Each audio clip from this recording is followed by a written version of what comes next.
أيها العراقيون، هل رأيتم خسارتكم أمام المنتخب السعودي؟ تلك حوبتي أنا، لقد شورت بكم لأنكم قاتلتموني ظلما وعدوانا، ونسيتم راضي شنيشل الذي حذرتكم منه سابقا بأنه أولى بالقتال مني. هذا أولا.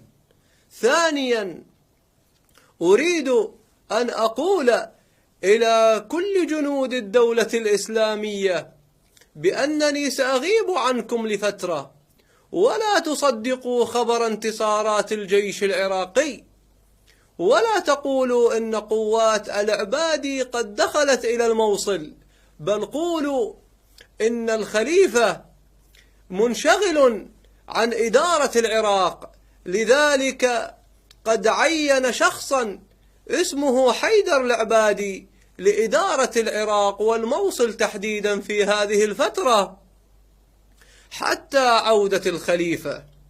إخواني المجاهدين أو المقتولين أو المأسورين أو الذين يرتدون ملابس خالاتهم، لا تفرطوا بالدولة الإسلامية.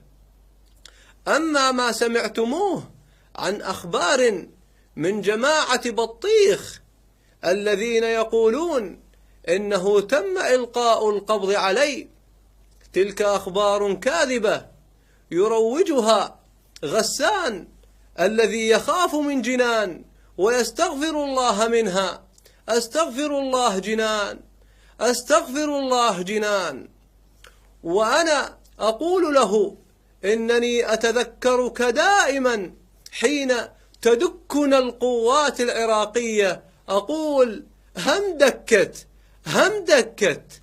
أما أوس فاضل فأريد أن أقول له: يا كامل مفيد، إن كنت تقط شخصا فإننا نقط دولا بكاملها، نعم، وسوف نبقى نقطها على أمل العودة إلى البلدان التي نقاتل فيها.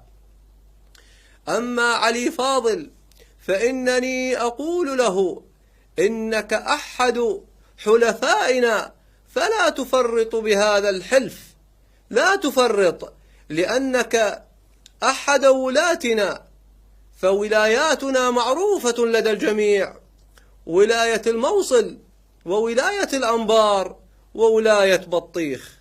كما أوجه شكري إلى الممثل الكبير أموري أبو كفشة الذي لم يشاركهم في تلك التمثيلية البائسة، وذلك يدل على أنه ذا قلب يراعي مشاعر الدولة الإسلامية.